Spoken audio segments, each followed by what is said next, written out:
relationship between Christina Angelica and Cautiva is another example of friendship. When Christina found out that her parents were not her real parents, her whole world was turned upside down. She then begins to be friends with Angelica, who acts as Christina's information source. Angelica helps Christina find more about her real parents and what happened to them. Angelica, in a sense, helps Christina find out where she truly came from. The relationship between Christina and Susanna, however, was more of a representation of the truth held from Christina. Susanna knew that Christina's adoptive parents were not her biological parents long before Christina knew. The children in the film Machuca, Pedro, Machuca, and Silvana, come from probably the most corrupt times in Chile and are the most unlikely of friends in the midst of their classist society. Their friendship starts at school, where they bond instantaneously, and they start a beautiful and innocent friendship. They're carefree and lighthearted.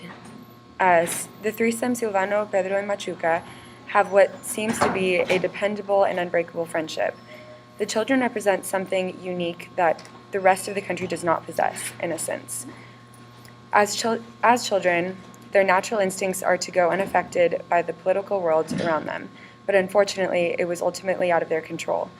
They unconsciously avoid the issues of their parents, classism, and racism.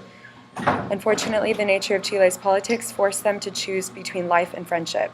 Pedro has to protect himself in the end by using his socioeconomic status to save his life. The two main characters in Viva Cuba, preteens Jorgito and Malou, are best friends who leave on an adventure to find Malou's father so that she won't be forced to leave Cuba with her mother. Jorgito and Malou are best friends even though their parents don't necessarily approve of their relationship. Malou's mother is from Havana and imagines herself to be of a much higher class than Jorgito's mother, who is originally from a smaller town outside of Havana.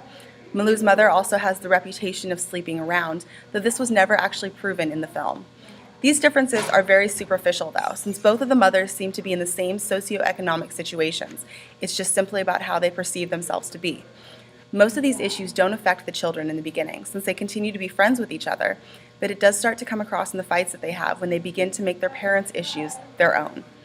However, unlike in some of the other films that we have seen in class, where the friendship eventually becomes impossible, Malou and Jorgito are able to truly cross the superficial social status lines and remain best friends at the end of the film. Show. The story. Oh, okay. The story Y Tu Mamá También follows two best friends, Tenoch y Julio. At the beginning of the film, we see very few differences between the boys. They appear to do everything together, and I mean everything. They have a brotherhood together, one that brings them pride for their friendship. As the movie progresses, we begin to see the friendship tear apart at the seams, and the caveats of their relationship, the caveats of their class differences take hold.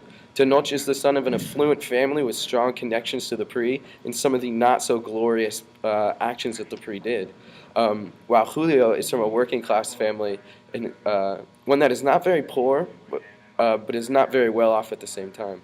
There is only one instance where Tenoch and Julio directly confront each other about class difference, and that is the car scene where Tenoch reveals to Julio that he has had copulation with his girlfriend, effectively sucking the last bit of friendship out of their famed Charla Lastra friendship.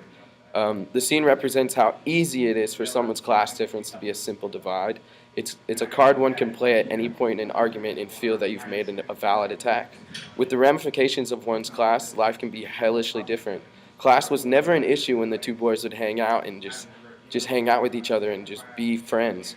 But once one of them brought in class, it made the whole conversation different. It was a highlighted event in the conversation.